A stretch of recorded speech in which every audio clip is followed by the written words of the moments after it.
오늘 우리에게 주신 하나님의 말씀은 신약성경 요한복음 15장 9절부터 17절까지 말씀입니다. 허락하신 말씀을 봉독하겠습니다. 아버지께서 나를 사랑하신 것 같이 나도 너희를 사랑하였으니 나의 사랑 안에 거하라. 내가 아버지의 계명을 지켜 그의 사랑 안에 거하는 것 같이 너희도 내 계명을 지키면 내 사랑 안에 거하리라. 내가 이것을 너희에게 이름은 내 기쁨이 너희 안에 있어 너희 기쁨을 충만하게 하려 함이라. 내 계명은 곧 내가 너희를 사랑한 것 같이 너희도 서로 사랑하라 하는 이것이니라. 사람이 친구를 위하여 자기 목숨을 버리면 이보다 더 큰 사랑이 없나니 너희는 내가 명한 대로 행하면 곧 나의 친구라. 이제부터는 너희를 종이라 하지 아니하리니 종은 주인이 하는 것을 알지 못함이라. 너희를 친구라 하였노니 내가 내 아버지께 들은 것을 다 너희에게 알게 하였음이라. 너희가 나를 택한 것이 아니요 내가 너희를 택하여 세웠나니 이는 너희로 가서 열매를 맺게 하고 또 너희 열매가 항상 있게 하여 내 이름으로 아버지께 무엇을 구하든지 다 받게 하려 함이라. 내가 이것을 너희에게 명함은 너희로 서로 사랑하게 하려 함이라. 아멘.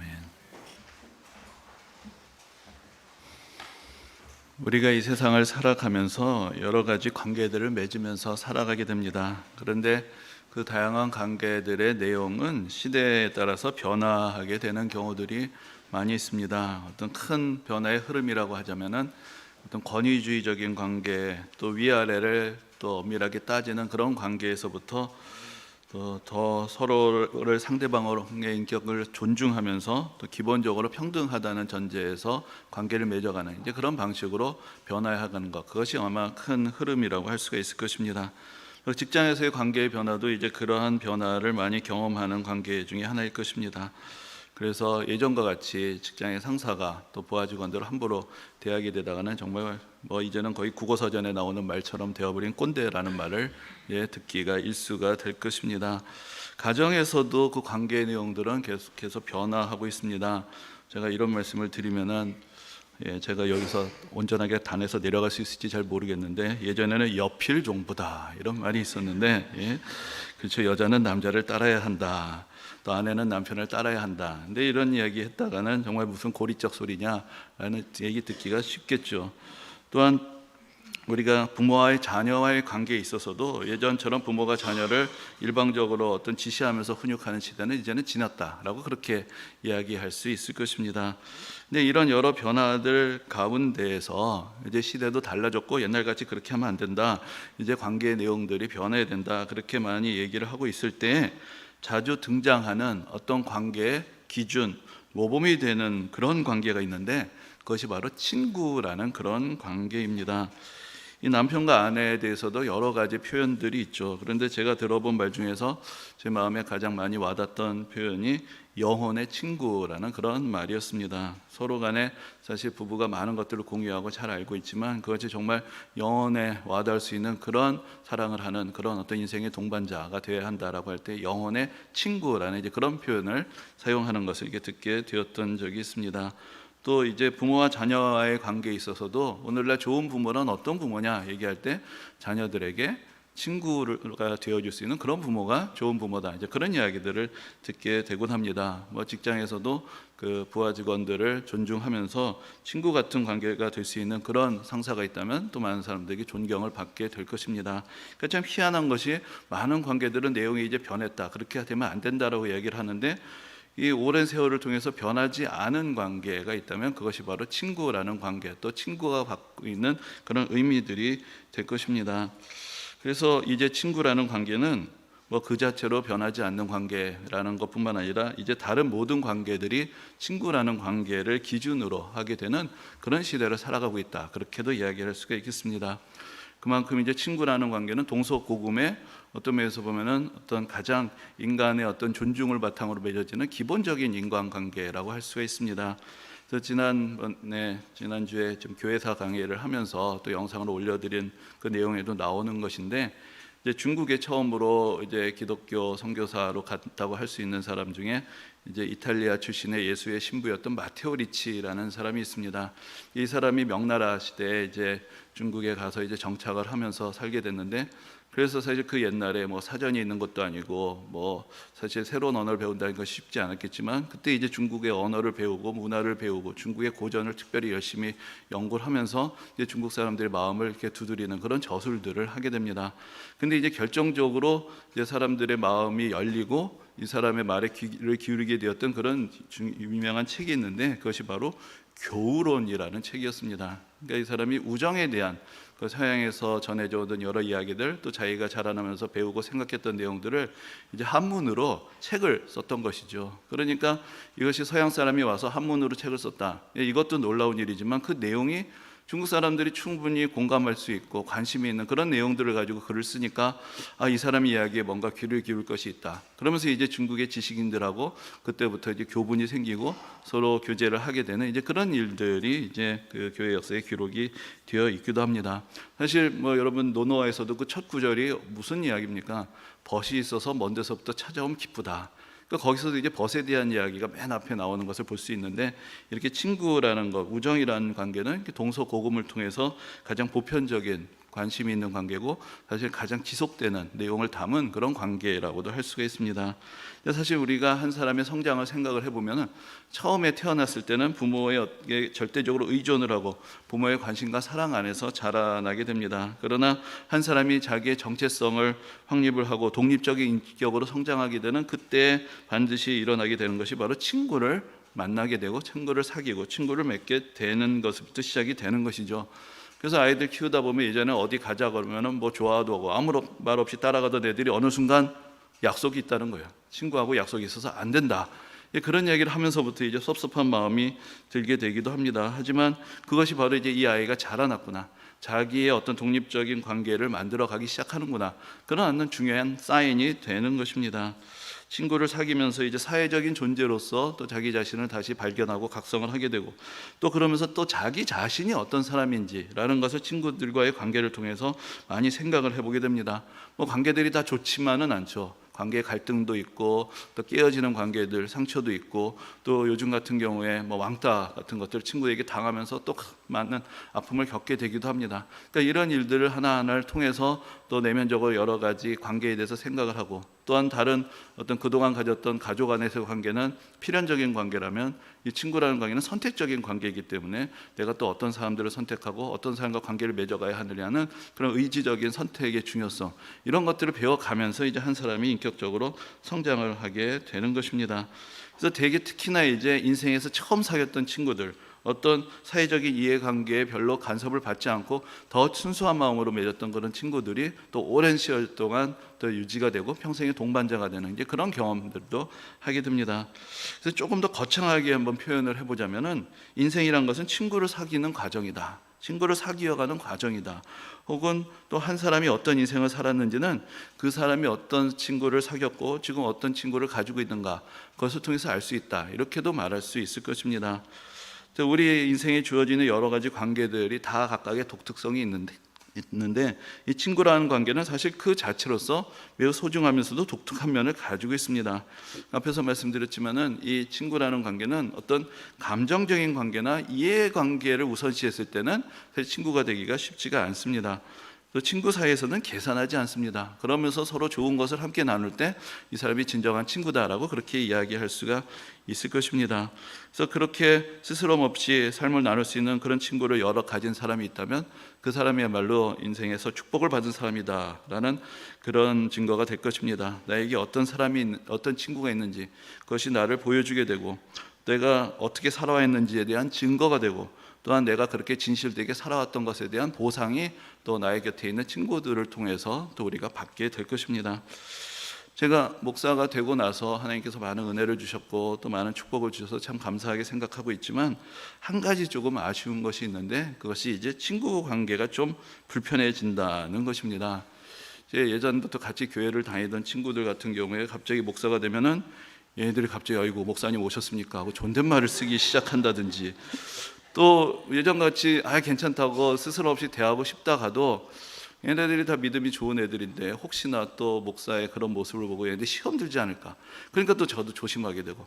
그러니까 이제 옛날부터 교회에서 친하게 지내는 애들하고 관계가 좀 서먹해지는 그런 경우들도 많습니다. 그리고 아예 예수 안 믿는 친구들 같은 경우에는 저건 또 뭔가 하고 이렇게 완전히 낯선 사람처럼 되어버리기도 하고, 조금 더 그 관계에 문제가 생기는 것은 바로 이 대개들 이제 고등학교 동창, 대학교 동창 만나면 뭘 하겠습니까? 술 먹으러 가겠죠. 그러면은 가서 떡하니 앉아 있으면 계속 눈치를 봅니다. 명륜아 미안해, 미안해. 아니 뭐 괜찮아, 이러고 딱 가 있으면 미안해 하더니 그 다음에 어떻게 될까요? 야, 쟤는 부르지 말자가 되는 거죠. 그래서 이제 몇 가지 단계가 있는데, 처음에는 가서 떡 앉아 있으면 미안해 하던 애들이 그 다음에는 지들끼리 다 모인 다음에 연락이 옵니다. 야, 우리 모였는데 너 올래? 그래서 그러더니 그 다음부터는 이제 연락이 안 오는 거죠. 예, 그러면서 점점 관계가 멀어지는 이제 그런 경험들을 하게 되곤 합니다. 근데 사실 뭐 한참 바쁘게 살 때는 별로 그런 것도 섭섭하게 생각할 겨를도 없었는데, 요즘은 그래도 옛날 친구들이 참 소중한데 좀 어떻게든지 그 친구들을 좀 다시 만나고 또 계속 교제를 하면 좋겠다라는 그런 생각이 들 때가 있습니다. 그래서 뭐 그런 격언이 있죠. 어려울 때 친구가 진정한 친구다. 저는 그런 생각을 해보는데, 목사가 된 다음에도 남아있는 친구가 진정한 친구다. 네? 그런 생각이 들기도 하는 것입니다. 근데 사실은 조금 더 반성적으로 생각을 해보면은, 제가 어떤 인간관계나 친구 관계에서 조금 어려움이 있는 것이 꼭 제가 목사가 된 다음에만 그렇게 된 것은 아닌 것 같습니다. 제가 갖고 있는 어떤 성격이나 태도에도 좀 문제가 있는데, 예전에 제 친구가 한번 이렇게 목사가 되기 전에 그런 이야기를 저에게 해줬던 것이 오랫동안 기억이 납니다. 그 친구 말이 이런 것입니다. 명륜아, 너는 말이지, 내가 공을 던지면 열심히 잘 받아주는데 그리고 공이 안 날라와. 그러니까 그런 얘기죠. 자기가 좀 뭔가 부탁을 하면은 잘 들어주고 좋은 사람인 것 같은데, 그럼 야, 얘도 이 친구랑 친하게 지내야 되겠다. 자기도 뭔가 받아주고 싶은 마음이 드는데 뭔가 안 날라오니까 가까워지기가 힘들다라는 것이죠. 그게 어떻게 생각하면 제 입장에서는 별로 좀 가까운 사람들에게 폐를 끼치지 않고 살려는 그런 마음일 수도 있지만, 좀 뒤집어서 말하면 좀 밥맛 없는 친구였을 수도 있겠다. 근데 그런 생각이 좀 들기도 합니다. 특히나 이제 나이가 들어갈수록 좀 더 흉어물을 나눌 수 있는 그런 친구가 되고, 또 그렇게 친구들에게 다가가는 것도 필요하지 않겠는가, 그런 생각을 해보는 것입니다. 이게 그 은퇴 이후의 삶에 대해서 요즘 많은 글들이 있고 어떻게 준비해야 되느냐, 그런 이야기들이 있는데, 전에도 한번 말씀을 드린 적이 있지만, 제가 이제 봤던 글 중에 마음에 와닿았던 것이 얼마를 준비해야 된다. 이게 사실은 여러 가지로 그렇게 하는 것도 쉽지가 않고, 사실은 얼마를 준비해도 현실적으로는 부족하다는 것이죠. 근데 결국은 가장 은퇴 이후의 삶을 잘 준비하는 방법이 무엇이냐? 그것은 좋은 친구를 많이 사귀는 것이다. 결국은 그 사람들과의 시간이 나의 남은 시간들을 행복하게 만들어줄 것이다. 이제 그런 글을 본 적이 있습니다. 이제 그러면서 이제 거기 이런 얘기가 있는데, 우리가 어렸을 때는 돈 한 푼 쓰지 않고도 동네 골목에서 하루 종일 행복하게 놀다가 집에 올 수 있었는데, 왜 이제 우리는 돈이 없으면 행복할 수 없다라는 생각을 하게 되는 것인가? 그만큼 우리가 만나면 행복한 사람들을 우리 곁에 둘 수 있다면 그만큼 우리의 삶의 질이 높아지고, 우리가 어떤 상황에서도 풍성한 어떤 삶을 살 수 있지 않겠느냐, 이제 그런 제안을 하는 것을 들으면서 참으로 의미 있는 이야기다라는 생각을 하게 되었던 적이 있습니다. 그래서 이제 친구라는 존재가 그만큼 우리 인생에 소중하기 때문에, 또 친구의 의미에 대해서 우리에게 생각하게 해주는 그런 좋은 글들도 많이 있습니다. 아마 여러분들도 기억하시는 좋은 글들이 있으실 텐데, 오늘 잠깐 여러분들이 이미 잘 알고 계시는 그 두 편의 글을 잠깐 읽어드릴까 합니다. 첫 번째 글은 함석헌 선생님의 그 사람을 가졌는가라는 그런 시입니다. 잠시 읽어드리겠습니다. 말리길 나서는 날 처자를 내맡기며 맘 놓고 갈 만한 사람, 그 사람을 그대는 가졌는가? 온 세상 다 나를 버려 마음이 외로울 때에도 저 맘이야 하고 믿어지는 그 사람을 그대는 가졌는가? 탔던 배 꺼지는 시간 구명대 서로 사양하며 너만은 제발 살아다오 할 그 사람을 그대는 가졌는가? 불의의 사형장에서 다 죽여도 너희 세상 빛을 위해 저만은 살려두거라 일러줄 그 사람을 그대는 가졌는가? 잊지 못할 이 세상을 놓고 떠나려 할 때 저 하나 있으니 하며 빙긋이 웃고 눈을 감을 그 사람을 그대는 가졌는가? 온 세상의 찬성보다도 아니 하고 가만히 머리 흔들 그 한 얼굴 생각에 알뜰한 유혹을 물리치게 되는 그 사람을 그대는 가졌는가? 라는 시입니다. 아마 많은 분들이 알고 계시고 또 좋아하시는 내용이라고 생각이 듭니다. 그래서 이거를 처음 읽었을 때 저도 뭔가 가슴이 뭉클해지는 이제 그런 느낌을 받았는데, 조금 죄송한 말씀이지만은 제가 이 시를 읽을 때마다 사실 생각나는 제 옛날에 하나의 일화가 있는데, 제 그 친구가 좀 가까이 친하게 지내던 친구가 있었는데, 이제 그 친구가 유학을 가게 됐습니다. 근데 그 친구가 사귀던 여자친구가 있었는데, 그 친구가 그 여자친구를 저에게 맡기고 유학을 갔던 그런 적이 있습니다. 제가 좀 좋은 친구였던 것 같죠. 예. 근데 이제 자초지종이 이런 것인데, 그 여자친구가 이제 서로 만나서 한참 좋은 관계가 되고 있었는데, 원래 정해진 기한이 돼서 유학을 가게 됐는데, 이 여자친구가 원래 성당을 다니다가 이제 그 친구가 좋게 지내면서 이제 교회를 막 오게 됐는데, 아직 별로 믿음이 깊지 않았던 것입니다. 그러니까 그 친구도 자기가 다니던 교회가 있었는데, 그 교회에 또 자기 여자친구를 데리고 가면 혹시 또 뭐 얘기가 날까봐 그랬는지 저보고 제가 다니는 교회에 이 여자친구를 좀 등록을 시켜서 거기서 잘 신앙을 배울 수 있게 해달라고 그렇게 부탁을 한 것입니다. 그래서 저는 좋은 친구로서 그 친구의 여자친구를 모시고 제가 다니던 교회에 가서 이제 청년부에 등록을 딱 하고 새로 이렇게 왔습니다라고 소개를 했더니, 그 당시 청년부 친구들이 제 얼굴을 딱 보면서 야, 그 친구가 너를 무시하는 것 같다는 그런 얘기를 합니다. 너무 안심하고 있는 거 아니냐. 그래서 저는 전혀 그런 반응을 생각을 안 했는데, 나는 좋은 친구가 되려고 한 건데 참 무시를 해서 뭐 좀 뜻밖의 이야기이긴 했지만, 아무튼 그래서 저도 내 나름은 좀 좋은 친구가 되고자 했었던 그런 기억이 있긴 합니다. 하지만 여러분들 이 시의 내용을 보면은 한편은 좀 가슴 뭉클하면서도 정말로 그런 사람이 있을까? 그런 의문이 좀 새겨지기도 하는 것이죠. 그리고 또 하나의 글도 예전에 많은 분들에게 사랑을 받았던, 또 여러분들이 잘 아실 만한 그런 글인데, 바로 유한진 시인의 질환지교를 꿈꾸며라는 그런 글의 이제 앞부분입니다. 잠시 또 읽어드리도록 하겠습니다. 저녁을 먹고 나면 허물없이 찾아가 차 한 잔을 마시고 싶다고 말할 수 있는 친구가 있었으면 좋겠다.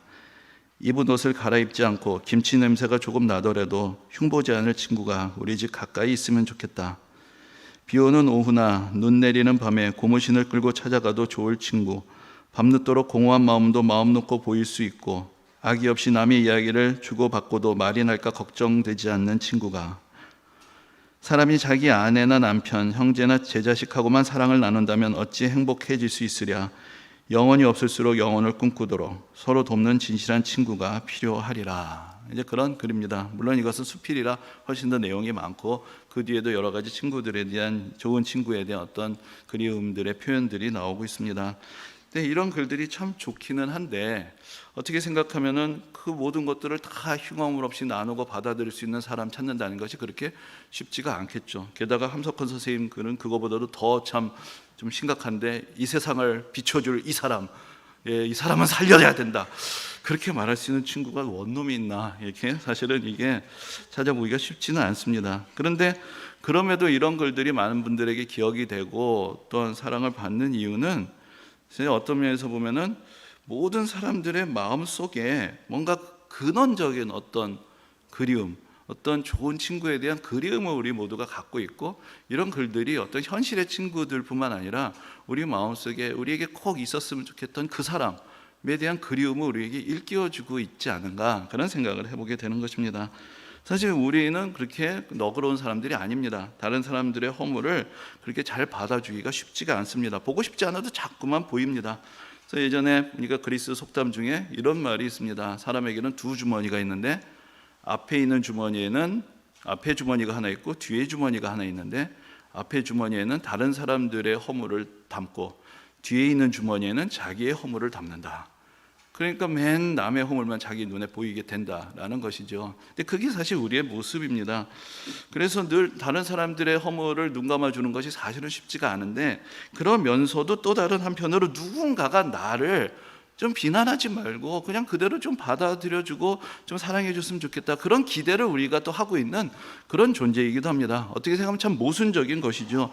나는 그렇게 하는 것이 어렵지만, 내가 뭔가 문제가 있을 때, 어려움이 있을 때 그걸 좀 따지고, 나도 다 아는데 그냥 그대로 나를 좀 만나주고 받아줄 수 있으면 좋지 않겠느냐, 그런 기대를 또 하게 되는 것, 그것이 이제 우리의 모습인 것입니다. 어딘가 누군가가 나를 그렇게 무조건적으로 사랑해 주는 사람이 어딘가 좀 있었으면 좋겠다, 그런 마음의 기대를 많은 사람들이 가지고 있습니다.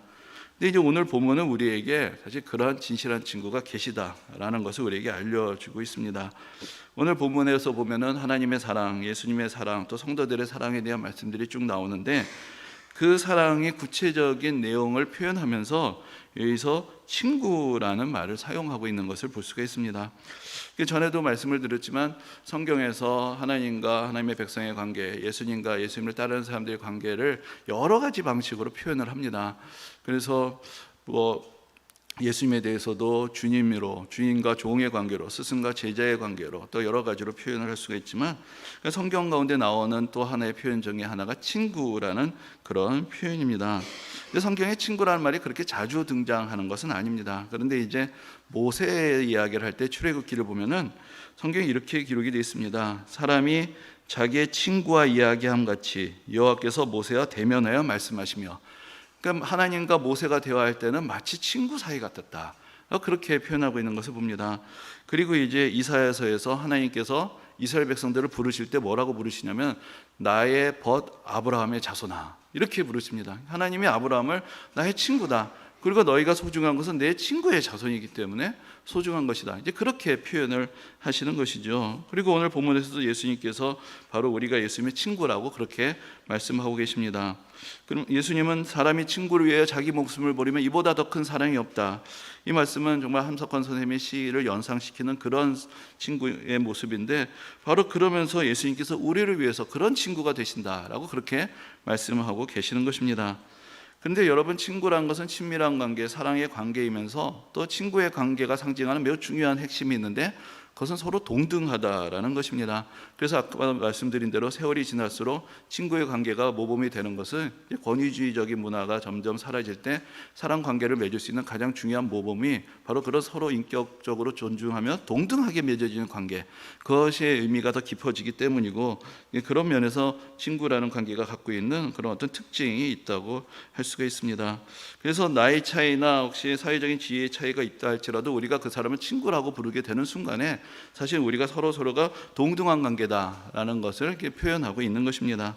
근데 이제 우리나라 같은 경우에는 친구 관계에 있어서 있는 장벽 중에 하나가 언어의 장벽이라고 할 수 있습니다. 우리나라 말에는 존댓말 반말의 구분이 분명하기 때문에 사람을 만나서 친해지려면 처음엔 다 존댓말을 하고 만나죠. 그러다가 이제 말을 놓을 수 있어야 좀 가까워지는데, 그때 이제 우아래를 따져봐야 됩니다. 그래서 나이가 한 살이라도 많으면은 형이나 언니로 대접을 해줘야 또 관계가 또 맺어지게 되고, 그래서 우리가 스스럼 없이 친구라고 부를 때는 나이가 같거나 적어도 서로 간에 말을 놓을 수 있는 사이 정도가 돼야 이 사람 내 친구다라고 그렇게 말을 할 수가 있는 것이죠.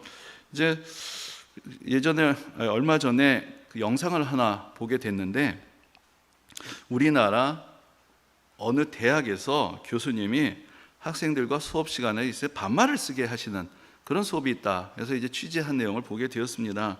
그 교수님은 반말이라는 표현보다는 평등한 언어라고 해서 평어라고 부르는데, 사실 우리가 듣기엔 똑같습니다. 그러니까 수업 시간에 교수님이 학생들에게 반말을 하는 게 아니라 학생들이 교수님에게도 반말을 하게 하신 것이죠. 그래서 야, 너희들 어떻게 생각하니? 난 좀 생각이 달라. 이게 영상으로 비춰주는데 학생들이 교수님과 그렇게 이야기를 합니다. 그래서 이게 뭔가 이제, 그런데 이제 그 학생들을 이제 인터뷰를 기자가 했는데, 그래서 뭐가 달라졌느냐? 근데 한 학생이 이런 얘기를 합니다. 예를 들어서 예전에 이제 교수님에게 보냈던 문자를 보여주면서 얘기를 하는데 이런 식입니다.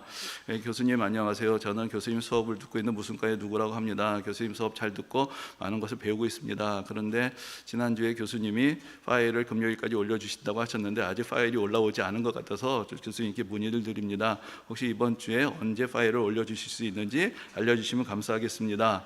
이렇게 돼 있어요. 그런데 얼마 전에 보낸 편지, 파일 안 올라왔는데 언제 올려줄 거니? 끝. 이게 존댓말과 반말의 차이다. 그러니까 이 커뮤니케이션이 훨씬 더 긴밀해지고 핵심적이 되더라는 것이죠. 근데 이제 교수님이 인터뷰를 하는데 바로 그런 얘기를 합니다. 평어를 사용하면서 우리는 훨씬 더 긴밀하게 정확하게 소통할 수 있는 그런 공동체를 만드는 것을 경험을 할 수가 있다.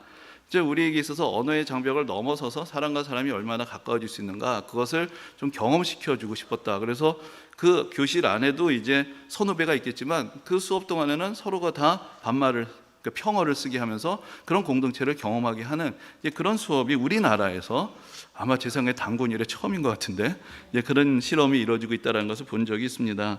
근데 여러분, 제가 여기서 한번 질문을 한번 해드리도록 하겠습니다. 그러면 예수님과 제자들은 어떤 언어를 사용하면서 대화를 하셨을까요? 사실 우리말 성경을 보면 예수님은 늘 그렇게 하느니라, 그리고 제자들은 완전히 극존칭은 그렇게 하시옵소서, 뭐 거의 사극에서나 볼 것 같은 표현으로 되어 있습니다. 근데 사실 성경이 원래 기록되어 있는 구약 성경에 기록된 히브리어나 신약 성경이 기록된 헬라어는 영어처럼 존댓말 반말의 구분이 없습니다. 그것을 이제 우리나라에서 그렇게 번역을 한 것이죠. 그 이야기는 관계를 미리 정의를 하는 것입니다. 그러니까 언어를 통해서 관계를 배우는 것이 아니라 이런 관계다라고 정의를 하고 그 관계에 맞춰서 번역을 한 것이죠. 그러니까 원문이 가지고 있는 더 다양한 관계의 어떤 가능성이 사실은 완전히 이렇게 축소가 되어 있는 그런 상태에서 우리가 글을 읽게 되고 성경을 읽게 되는 것입니다. 그래서 우리에게서는 아까 말씀드린 대로 예수님은 우리의 주인이고 스승이니까 그러면서 어떤 극존칭을 사용하는 것이 맞다라고 생각하고 그렇게 번역이 되어 있습니다. 근데 최근에 나온 또 새로운 번역들에는 예수님이 제자들에게 또한 예수님이 말씀하실 때 그런 어떤 일종의 존댓말을 사용해서 뭐뭐 하세요, 뭐뭐 하시기 바랍니다. 예수님이 반말을 쓰지 않고 그 명령어로만 말씀하시지 않고 존댓어를 사용하시는 그런 것으로 번역이 되어 있는 것도 있습니다. 그것도 충분히 일리가 있는 번역이라고 생각이 됩니다.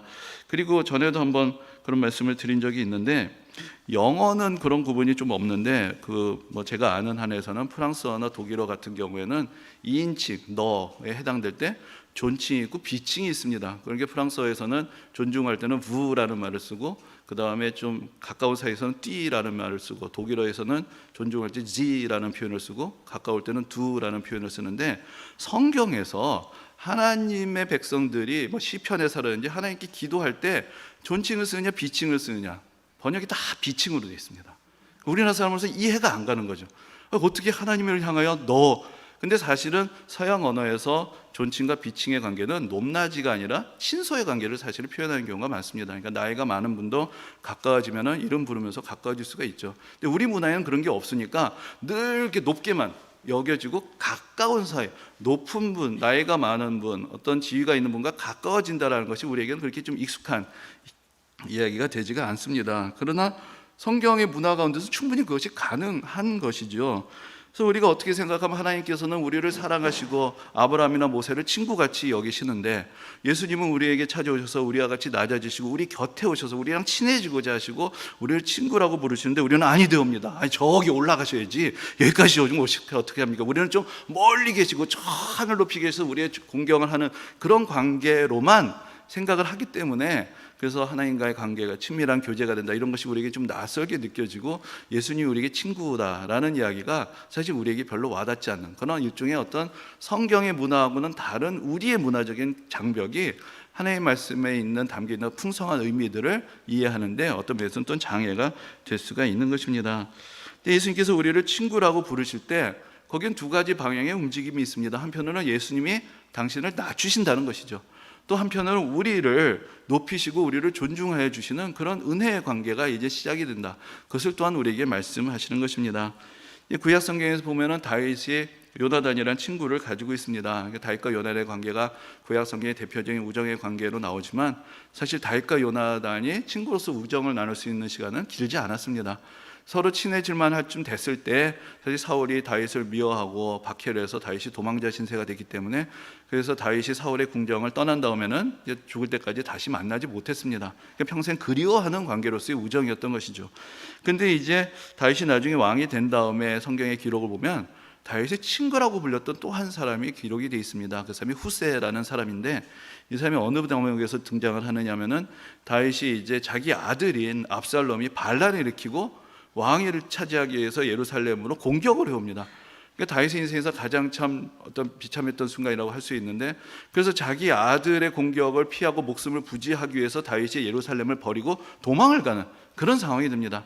그때 이제 다윗의 친구라고 불리는 후세가 찾아오면서 다윗과 같이 가려고 할 때 후세에게 다윗이 부탁합니다. 너는 여기 남아라. 그래서 일종의 첩자가 되달라는 것이죠. 그래서 여기 남아서 여기서 무슨 일이 벌어지고 있는지를 좀 알려주는 역할을 하라는 것입니다. 그래서 이제 후세가 거짓으로 압살롬에게 투항을 하고, 이제는 내가 그 임금님의 아버지를 따랐던 것처럼 이제는 압살롬을 따르겠다라고 그렇게 맹세를 하고, 그리고 그 안에서 첩자 노릇을 합니다. 이거 사실은 목숨을 건 행동이라고 할 수 있는데, 그러면서 거기 그렇게 얘기를 하는 것이죠. 다윗의 친구 후세가 다윗을 위해서 이런 일을 했다라고 그렇게 표현이 되어 있는 것을 봅니다. 근데 후세라는 사람이 다윗의 친구라고 불리는 것은 그만큼 왕과 가까이 있었다라는, 어떤 왕을 가까이서 생각하는 사람이었다는 의미도 될 것이고, 사실은 그 왕국에서 그 사람이 받을 수 있는 가장 큰 명예의 호칭이 될 수가 있을 것입니다. 바로 오늘 본문에서 예수님께서는 우리를 친구라고 부르실 때 그만큼 우리를 존중하시고 높여주신다라는 것을 우리가 또한 기억할 필요가 있을 것입니다. 오늘 본문 15절에 보면 이런 말씀이 있습니다. 이제부터는 너희를 종이라 하지 아니하리니 종은 주인이 하는 것을 알지 못함이라. 너희를 친구라 하였노니 내가 내 아버지께 들은 것을 다 너희에게 알게 하였습니다. 이 말씀은 다른 말로 하자면, 사실 우리는 친구가 될 자격이 없는데도 예수님께서 우리를 친구로 삼으시고 친구라고 부르시고 또 친구라고 대우해 주신다는 것을 의미하는 것입니다. 그래서 하나님과 예수님과의 그 신비하고 은혜로운 관계로 우리를 부르셔서 그 은혜를 같이 누리게 하신다라는 그런 말씀이 담겨 있습니다. 근데 이제 우리가 학창 시절부터 듣던 그런 말 중에 하나가 친구를 잘 사귀어야 된다, 친구를 가려서 사귀어야 한다라는 그런 이야기입니다. 근데 그런 면에서 보면 예수님은 대표적으로 친구를 잘못 사귀신 분이다 라고 이야기할 수 있을 것입니다. 예수님께서 친구를 가려서 사귀시는 분이라면 이 자리에 있을 사람도 별로 많지 않을 것입니다. 지금 예수님의 제자들도 어땠습니까? 이 말씀을 하시고 나서 여기가 15장인데 이제 곧 예수님은 붙잡히시고 십자가의 고난을 당하시게 되는데, 여기서 너희는 나의 친구다라고 부르셨던 그 많은 예수님의 제자들 대부분이 다 예수님을 버리고 도망갔습니다. 근데 예수님께서는 그것을 다 아시지만 그러나 그들을 너희는 나의 친구다라고 불러주셨던 것입니다. 그런데 예수님께서 우리를 예수님의 친구라고 부르실 때, 사실은 친구가 될 자격이 없는 우리를 예수님께서 친히 택하셔서 친구로 삼아주셨을 때, 그때 예수님께서 말씀하신 한 가지 조건이 있습니다. 그것이 이제 17절에 나와 있는 말씀인데 이렇게 되어 있습니다. 내가 이것을 너희에게 명함은 너희로 서로 사랑하게 하려 함이라 라는 그런 말씀인 것입니다. 이야기는 다른 말로 하자면, 내가 너희를 사랑하고 너희를 나의 친구로 맞아 주었으니 너희도 누군가에게 다가가서 그 사람의 친구가 되어 주어라. 이제 그런 이야기가 사실 이 말씀 가운데서 담겨져 있는 것입니다.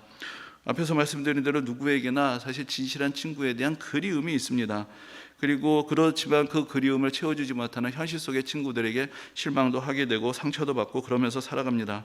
우리가 복음을 전한다는 것은 어떤 면에서 그 그리움을 가진 사람들에게 다가가서 우리가 받은 사랑을 가지고 그 사람들에게 친구가 되어주는 것이고, 또한 우리를 위한 진실된 친구가 계시다는 것, 우리를 위해서 그 당신의 목숨까지도 내어주시는 그런 진실한 친구가 계시다는 것을 알려주는 것과 같은 것입니다.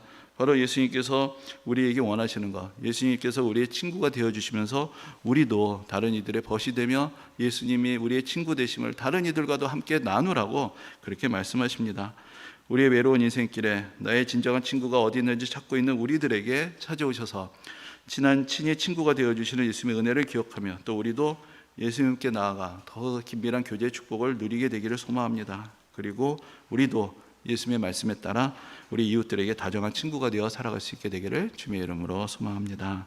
네.